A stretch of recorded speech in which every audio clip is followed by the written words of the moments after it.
വെള്ളിയാഴ്ചയിൽ പതിവായി പാരായണം ചെയ്യുന്ന സൂറത്താണ് അൽ-കഹ്ഫ്. അൽ-കഹ്ഫ് സൂറത്തിൽ ചർച്ച ചെയ്യപ്പെട്ട ഒരു നായ, ആ നായ നാളെ സ്വർഗ്ഗത്തിലാണ്. 7 മഹാന്മാരായ ഔലിയാക്കൾ, അവർ ശംസുലമയെ പോലെ പഠിച്ച് വളർന്ന ഔലിയാക്കളായവരല്ല. അവർക്ക് ഇൽമില്ല, അവർ കർഷകർ. കേട്ടില്ല നിങ്ങള്? ഇതാണ് ഇവരൊക്കെ ഇൽമും, ഇവരെ വിദ്യാഭ്യാസവും, ഇവരൊക്കെ സംസ്കാരവും. ഒന്നുകൂടി കേട്ടോളി എന്താണ് പറഞ്ഞുകൊണ്ടുവരുന്നത്. കാള വാല് പൊക്കിയാല് അതെന്തിനാന്ന് എല്ലാവർക്കും അറിയാലോ. ഇവർ വാല് പൊക്കി കഴിഞ്ഞാൽ ഒന്നെങ്കിൽ ശിർക്ക് പ്രചരിപ്പിക്കാൻ, അല്ലെങ്കിൽ ഇസ്ലാമിനെതിരെ, ഖുർആാനിനെതിരെ, ഹദീസിനെതിരെ കളവ് പറയാൻ. ഈ രണ്ടിലൊന്നിനാണ്. നല്ലൊരു തലീക്കെട്ടും കെട്ടി ആളുകളെ മുന്നിൽ നല്ലൊരു ചിരിയും ചിരിച്ചിട്ട് എന്ത് ചെയ്യുക, ഈ ആളുകളെ അടുത്ത് നിന്ന് പൈസ വാങ്ങിയിട്ട് പള്ളിയിൽ നിന്ന് മദ്രസയിലും പഠിപ്പിച്ച് ആളുകളെ നിന്ന് പൈസയും വാങ്ങിയിട്ട് ഇവരെ തന്നെ നരകത്തേക്ക് നയിക്കുക. ഒരു കുറ്റബോധമൊന്നും ഇല്ലല്ലോ ഇവർക്ക്. തിന്നാൻ കൊടുക്കുന്ന കൈ തന്നെ എന്ത് ചെയ്യാണ്, നരകത്തിലേക്ക് കൊണ്ടുപോയി തള്ളിയിടുക. ഇങ്ങനെ ഒരു സംസ്കാരം വേറൊരു വർഗത്തിന് കേരളത്തിലില്ല. എന്തായാലും ഒന്നുകൂടി കേട്ടോളി എന്താണ് ഈ പറയുന്നതിന്റെ ഗൗരവം എന്നുള്ളത്. വെള്ളിയാഴ്ചയിൽ പതിവായി പാരായണം ചെയ്യുന്ന സൂറത്താണ് അൽ-കഹ്ഫ്. അൽ-കഹ്ഫ് സൂറത്തിൽ ചർച്ച ചെയ്യപ്പെട്ട ഒരു നായ, ആ നായ നാളെ സ്വർഗ്ഗത്തിലാണ്. അപ്പൊ അൽ-കഹ്ഫ് സൂറത്തിൽ ചർച്ച ചെയ്യപ്പെട്ടിട്ടുള്ള ഒരു നായുണ്ട്, ആ നായ നരകത്തിലാ. എന്നിട്ടൊരു ചിരിയും. എന്താ ഇതിൽ ഇത്ര കോമഡി? മനസ്സിലാവില്ല എന്താ കോമഡി എന്നുള്ളത്. എന്നിട്ട് പറയാണ് ആ നായ എന്തുകൊണ്ടാണ് സ്വർഗത്തിലാവും? കാരണം 7 ഔലിയാക്കളുണ്ട് ഖുർആനിൽ പരാമർശിക്കപ്പെട്ടിട്ടുള്ളത്. ആ ഔലിയാക്കളുടെ കൂടെ നടന്നു എന്നുള്ളത് കൊണ്ട് ആ നായ സ്വർഗത്തിലാണ്. അപ്പോ അവരെക്കാൾ മീതെ അല്ലെങ്കിൽ അവരെക്കാൾ മുകളിൽ നിൽക്കുന്ന ഷംസുൽ ഉലമയുടെ കൂടെ നടക്കുന്ന നായകളൊക്കെ എന്താണ്, സ്വർഗത്തിലാണ് എന്നാണ് പറയാൻ പോകുന്നത്. ഞാൻ വേറെ ആരും ഉദ്ദേശിച്ച് പറഞ്ഞല്ല. ആ ഷംസുലുലമയുടെ കൂടെ നായ നടന്നിട്ടുണ്ടെങ്കിൽ നായ സ്വർഗത്തിലായിരിക്കും. ഓക്കെ, അവിടേക്കാണ് പോകുന്നത്. നിങ്ങൾക്ക് ഉദ്ദേശം മനസ്സിലായല്ലോ. എന്തായാലും ബാക്കി കൂടി കേട്ടോളി. 7 മഹാന്മാരായ ഔലിയാക്കൾ, അവർ ശംസുലമയെ പോലെ പഠിച്ച് വളർന്ന ഔലിയാക്കളായവരല്ല. അവർക്ക് ഇൽമില്ല, അവർ കർഷകന്മാർ. പക്ഷെ ഒരു സുപ്രഭാതം കേട്ടില്ല, അവർക്ക് ഇൽമില്ല, അവർ പഠിച്ചിട്ടില്ല. ആരാണ് പറയണത്? ഖുർആനിൽ ചരിത്രം വിശദീകരിച്ചിട്ടുള്ള ഔലിയാക്കളാണ് പറയണത്.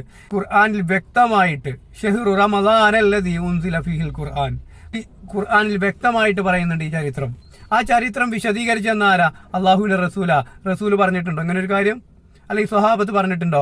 അവരത്രയൊന്നും അറിവില്ല ഇവർക്ക് എന്നുള്ളത് ഉണ്ടോ? എന്നിട്ട് ഇവര് പറയാ ഷംസുലുലമ എന്താ എന്നുള്ളത് ഉള്ളാൾ തങ്ങൾ പറഞ്ഞിട്ടുണ്ട് പണ്ട്. കഫറ, ഞാനല്ല പറയുന്നു കേട്ടോ, കഫറാന്ന്. എന്നിട്ട് ആ കഫറ എന്ന് വിശേഷിപ്പിക്കപ്പെട്ട ആ വ്യക്തിനെ നിങ്ങൾ ഖുർആനിൽ പറഞ്ഞിട്ടുള്ള ഔലിയാക്കൾക്ക് മുകളിൽ വെക്കുമ്പോൾ നിങ്ങളെ സംസ്കാരം എന്താണ്? തലയിലൊരു കെട്ടല്ല, ഇനി മലയോളം പോന്ന ഒരു തൊപ്പി നിങ്ങൾ വെച്ചാലും ശരി, അതിന്റെ ഉള്ളിലൊന്നുമില്ല എന്ന് മനസ്സിലാക്കാൻ വേറൊന്നും വേണ്ട. ബാക്കി കൂടി പറയും. ഇത് ശരിയല്ല, ഈ രാജാവിന്റെ ഈ കളി ശരിയല്ല എന്ന അഹന്തക്കെതിരെ സടകുടഞ്ഞെഴുന്നേറ്റ് ഒരു പിടി ചെറുപ്പക്കാരാ. ഓതുന്ന 2 ആയത്തുകളുണ്ട്. ആ ആയത്ത്, ഇപ്പൊ പറഞ്ഞ ആയത്തിന്റെ അർത്ഥം കൂടി നിങ്ങളൊന്ന് പറഞ്ഞു കൊടുക്കുക സമൂഹത്തിന്. അതിൽ നിങ്ങൾക്കെതിരെ മാത്രമാണ് വാക്കുകളുള്ളത്. നിങ്ങളെ ഈ സംസ്കാരത്തിനെതിരെ, നിങ്ങളെ ഈ വിശ്വാസത്തിനെതിരെ മാത്രമാണ് അതിന്റെ അർത്ഥം വരുന്നത്. എന്തുകൊണ്ട് നിങ്ങൾ അതിന്റെ അർത്ഥം പറയുന്നില്ല?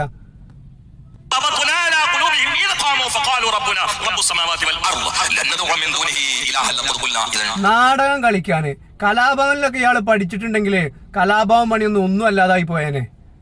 അതിന് പറ്റും. ഇതിന്റെ അർത്ഥം പറഞ്ഞു കൊടുക്കും നിങ്ങള്. എന്തുകൊണ്ട് നിങ്ങൾ അർത്ഥം പറയണില്ല? ഇങ്ങനെ സംസ്കാരം ഇല്ലാത്തൊരു വർഗം കേരളത്തിലുള്ള ഈ സമസ്തക്കാരല്ലാതെ ആരാളുള്ളത്? എന്നിട്ട് ആ ആയത്തന്നെ ഓതിയിട്ട് കളവ് പറയാം. ഒരു സുപ്രഭാതത്തിൽ ഒരു പ്രത്യേക വികാര ചാലക ശക്തി കൊണ്ട് നന്മയിലേക്ക് സടകുടഞ്ഞെഴുന്നേറ്റ ആ മഹാന്മാരായ 7 ആളുകൾക്ക് വേണ്ടി പടച്ചവന് സൂര്യന്റെ ചലനത്തിന്റെ ദിശ പോലും ഇത്തിരി മാറ്റി പ്രാപഞ്ചിക പ്രതിഭാസങ്ങളുടെ ഘടന അല്ലാഹു തെറ്റിച്ചു കളഞ്ഞു. കേട്ടില്ലേ? പ്രാപഞ്ചിക പ്രതിഭാസങ്ങളുടെ ഘടന അല്ലാഹു തആല തെറ്റിച്ചു കളഞ്ഞു. ഇനി ആ വിദ്യാഭ്യാസവും ഇല്ലാത്ത ആ 7 പേർക്ക് വേണ്ടിയിട്ട് അല്ലാഹു തആല ഈ ഘടന മാറ്റിമറിച്ചു എന്നാണ് പറയുന്നത്. അങ്ങനെ മാറ്റിമറിച്ചിട്ടുണ്ടെങ്കിൽ ശംസുലുലമക്ക് വേണ്ടിയിട്ട് എന്താക്കുന്ന പറയണത്? ഭൂമി മൊത്തത്തിൽ മാറ്റാൻ പോവാ. പറയട്ടെ, ഇതിനേക്കാൾ എത്രയോ മുകളിലാണ് ശംസുലുലമ കിടക്കുന്നത് എന്നാണ് പറയുന്നത്. ഷംസുലുലമ എന്ന് പറയുന്നതും കണ്ണിയത്ത് ഉസ്താദും ഷംസുലുലമയും ഈ പറയുന്ന വ്യക്തികൾ, ഈ പറയുന്ന 7 ഔലിയാക്കൾക്ക് മുകളിലാണ് എന്ന് പറയുമ്പോൾ ഇവരെവിടുന്നാണ് ദീൻ പഠിച്ചത്? ഇവരെ സംബന്ധിച്ചിടത്തോളം ഇസ്ലാമിനെ കുറിച്ച് ഒരു അറിവില്ലാത്ത മനുഷ്യന്മാർ എന്ന് പറയണം.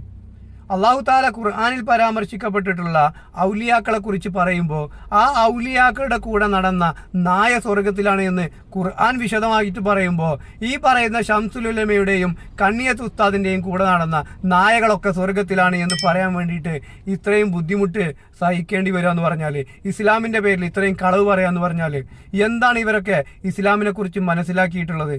നല്ലൊരു തലയിക്കെട്ട് കെട്ടിയിട്ട് ആളുകളെ മുന്നിൽ വിദ്യാഭ്യാസമുള്ളവരായിട്ട് ചമഞ്ഞിട്ട് പള്ളിയിലും മദ്രസയിലും പോയി ആളുകളെ പൈസയും വാങ്ങിയിട്ട് അതിനും പിരിവ്, അതുപോലെ തന്നെ ഇവർക്ക് വീട് വെക്കണമെങ്കിൽ പിരിവ്, കുട്ടികളെ കെട്ടിക്കണമെങ്കിൽ പിരിവ്, എല്ലാ പിരിവും നടത്തി ആളുകളെ പറ്റിച്ച് ജീവിച്ച് ഈ ആളുകളെ ചതിക്കുന്ന രീതിയിലേക്ക് ഇവരുടെ സംസ്കാരം പോയിക്കൊണ്ടിരിക്കുക. എന്നിട്ട് ഇത് കേട്ട് നിൽക്കാൻ പോത്തുകളെ പോലെ കുറെ ആളുകളും. ഇങ്ങനെയുള്ള വിശ്വാസത്തിൽ നിന്നും അള്ളാഹു കാത്തു രക്ഷിക്കട്ടെ എന്ന് പറയല്ലാതെ ഒരു മാർഗമില്ല. ഷഹാദത്ത് കലിമ അംഗീകരിക്കാത്ത ഇങ്ങനെയുള്ള സംസ്കാരമില്ലാത്ത ആളുകളുടെ ഫിത്നയിൽ നിന്നും അള്ളാഹു താല എല്ലാവരെയും കാത്തു രക്ഷിക്കട്ടെ. അടുത്തൊരു വീഡിയോയിൽ വീണ്ടും കാണാം.